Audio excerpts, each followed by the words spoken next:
बच्चों, आपका कार्यपत्रक नंबर 1 दिनांक 10 सितंबर 2020 एक कक्षा 7 के लिए हिंदी कार्यपत्रक है। इसमें आपको पाठ 1 हम पंछी उन्मुक्त गगन के जो कविता है इसका एक पैरा दिया गया है। ठीक है, तो इसे हम पढ़ लेते हैं। पहले इस पर आधारित कुछ प्रश्न भी दिए गए हैं, तो सबसे पहले हम इसको पढ़ लेते हैं। प्यारे बच्चों, कोविड-19 की इस विषम परिस्थिति में निश्चय ही आप कई प्रकार की कठिनाइयों और परेशानियों से जूझ रहे हैं। आप अपने विद्यालय, अपने दोस्तों की कमी भी महसूस करते होंगे। लॉकडाउन की अवधि में आप घर में ही रहे होंगे। कैदी से बंधन में आप महसूस करते होंगे। हाँ, अपने आप को लगता होगा बंधे में। हम पंछी उन्मुक्त गगन की कविता के माध्यम से हम इस अनुभव को जानने का प्रयत्न करेंगे। तो पहले पाठ पढ़ लेते हैं। पाठ का नाम, कविता का नाम है हम पंछी उन्मुक्त गगन के, और इनके कवि हैं शिव मंगल सिंह सुमन।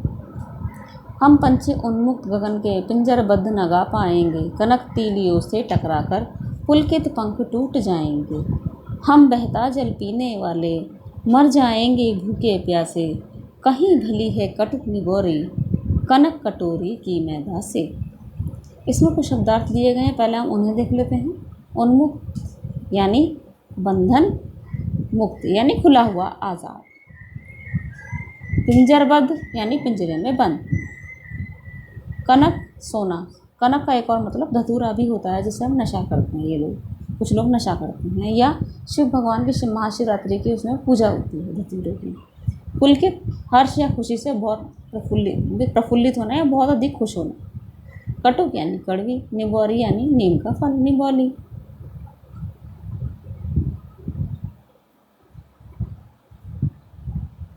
ठीक है, तो इसका भावार्थ देख लेते हैं। आपके इसमें क्या दिया गया है। चिड़िया कहती है,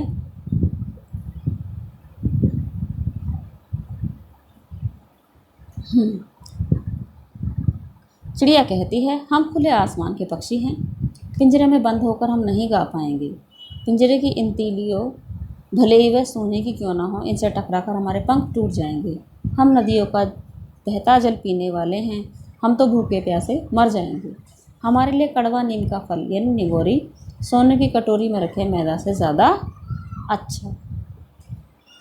बच्चों, इसका भावार्थ मैं आपको समझाने का प्रयत्न करती हूँ। ये जो कविता है शिव मंगल सिंह सुमन ने तब लिखी थी बच्चों, जब हमारे देश पर अंग्रेज़ों का शासन था। हम गुलाम थे, हम आज़ाद नहीं थे। तो उन्होंने पक्षियों के जो भाव हैं, ठीक है, उनको लक्ष्य करके वो बातें कहकर संदेश कहाँ पहुँचाया, भारत की जनता पर, कि आप लोग गुलाम हैं, आपको गुलाम नहीं रहना चाहिए, आपको अपनी आज़ादी के लिए प्रयत्न करना चाहिए। क्योंकि पक्षी भी गुलाम नहीं रहते, पिंजरे में कैद नहीं रहते, तो आप अंग्रेज़ों के गुलामी में क्यों हैं। हम पंछी उन्मुक्त गगन के पिंजरबद्ध ना गा पाएंगे। कवि कहता है, कवि पक्षी के माध्यम से कहता है कि हम पंछी उन्मुक्त गगन के, हम तो आज़ाद स्वतंत्र आसमान में उड़ने वाले पक्षी हैं, पिंजरे में बंद होकर गा नहीं पाएंगे, यानी पिंजरे में बंद होकर खुश नहीं रह पाएंगे, अपनी उन्नति और प्रगति नहीं कर पाएंगे। इसी तरह से मनुष्य के ऊपर भी ये बात है कि मनुष्य को आज़ाद रहने का अधिकार है। वह आज़ाद रहने के लिए ही इस दुनिया में आया है। यदि उसे कोई गुलाम बनाता है तो वह कभी भी अपनी प्रगति, उन्नति नहीं कर पाएगा, आगे नहीं बढ़ पाएगा। कनक तीलियों से टकराकर पुलकित पंख टूट जाएंगे। पक्षी क्या कहता है कि सोने के पिंजरे की तीलियों से टकराकर हमारे नाजुक पंख और उत्साह से भरे हुए पंख टूट जाएंगे। यानी किसी भी मनुष्य को आप कितना भी धन वैभव दे दीजिए, आराम दे लीजिए, वह यदि गुलाम है, इतना धन वैभव प्राप्त होकर के भी, इतने आनंद ऐशो आराम प्राप्त करके भी यदि वह गुलाम है, तो उसे आनंद कभी नहीं आएगा, और वह अपने आज़ादी को पाने के लिए की कोशिश में बहुत अधिक अपना नुकसान कर लेगा। हम बहता जल पीने वाले मर जाएंगे भूखे प्यासे। तो पक्षी क्या कह रहा है कि हम तो बहता जल, नदियों का बहता हुआ ताज़ा जल आज़ादी से अपने इच्छा के अनुसार पीने वाले हैं, हम तो भूखे प्यासे इस पिंजरे में मर जाएंगे। इसी प्रकार से मनुष्य सभी काम, खाना पीना, अपने जीवन को अपनी इच्छा से जीना चाहता है यदि उसके जीवन को कोई नियंत्रित कर ले तो उसका जीना बेकार हो जाएगा। कहीं भली है कटुक निगोरी कनक कटोरी की मैदा से। तो पक्षी क्या कह रहा है कि पिंजरे में जो हमें सोने की कटोरी में मैदा दी हुई है, मैदा बहुत सॉफ्ट होती है बच्चों, खाने में आसानी होती है, और निगोरी क्या होती है, बहुत कड़वी होती है। ठीक है, तो क्या कह रहे हैं, हमारे लिए तो जो इस सोने के पिंजरे में ये मैदा है ना, इससे ज़्यादा बेहतर क्या है, वो नीम की निबोली, जिसे हम आज़ाद रहकर अपनी इच्छा से स्वतंत्रता से खाते हैं। ठीक है, तो ये क्या कह इसके उसमें पक्षी की आड़ में कवि क्या कहना चाहता है लोगों से कि किसी के गुलाम बनकर ऐशो आराम में जीने से बहुत अच्छा है आज़ाद रहकर हम खुद मेहनत करें और अपने लिए दाल रोटी का इंतज़ाम खुद करें। ठीक है बच्चों, उम्मीद करती हूँ आपको ये समझ में आ गया होगा। तो प्रश्नोत्तर पर चलते हैं।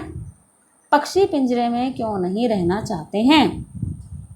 तो यहाँ पर आंसर दिया होगा, अपने शब्दों में हमें बनाकर लिखना है। पक्षी पिंजरे में इसलिए नहीं रहना चाहते हैं क्योंकि वह आज़ादी से रहकर ही अपना जीवन जीना चाहते हैं। आज़ाद रहना उनका अधिकार है। दूसरा प्रश्न, कड़वा नीम का फल या निबोरी को सोने की कटोरी की मैदा से अच्छा क्यों कहा गया है? बेटे, जो निबोरी है इसको सोने की कटोरी की मैदा से इसलिए अच्छा कहा गया है क्योंकि सोने की कटोरी में जो मैदा है वह कैसी है, पिंजरे में बंद पक्षियों के लिए है, गुलाम पक्षियों के लिए है, आज़ाद पक्षियों के लिए नहीं है। और क्योंकि आज़ाद रहना हमारा अधिकार है, तो सोने की कटोरी, गुलाम रहकर सोने की कटोरी की मैदा खाने से बहुत अच्छा है नीम की निबोली के फल आज़ादी से खाए जाएं। क्या आपको लगता है, तीसरा प्रश्न, क्या आपको लगता है कि पक्षी भी मनुष्य की तरह भावों को महसूस करते हैं? कैसे? तो मैं तो इसमें अपने विचार बताऊंगी, आप अपने विचार लिखना, आइडिया ले लो।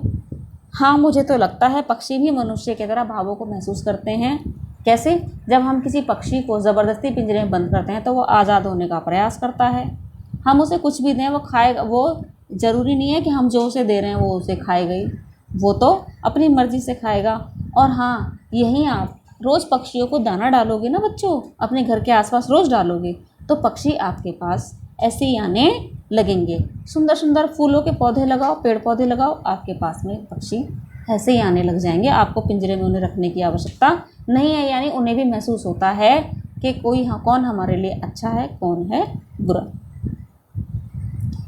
प्रश्न 4, आपने बहुत सारे पक्षियों को देखा होगा, उनकी एक सूची बनाइए। तो आप अपने आसपास देखने वाले पक्षियों की सूची बनाइए। मैं भी देखूंगी सूची, क्योंकि पक्षी तो बहुत कम हो गए हैं यहाँ पौधों की वजह से। प्रश्न 5, कौन सा पक्षी आपको सबसे अच्छा लगता है, उसके बारे में अधिक से अधिक जानकारी एकत्रित करके लिखिए। अब पक्षियों में सबसे अच्छा पक्षी आपको कौन लगता है, उसके बारे में जानकारी एकत्रित करो, और मुझे ये भी बताना कि आसपास आपको ये पक्षी दिखाई देता है, अगर नहीं तो क्यों नहीं दिखाई देता। ठीक है बच्चों, आपकी ये वर्कशीट कंप्लीट हो गई है। ओके।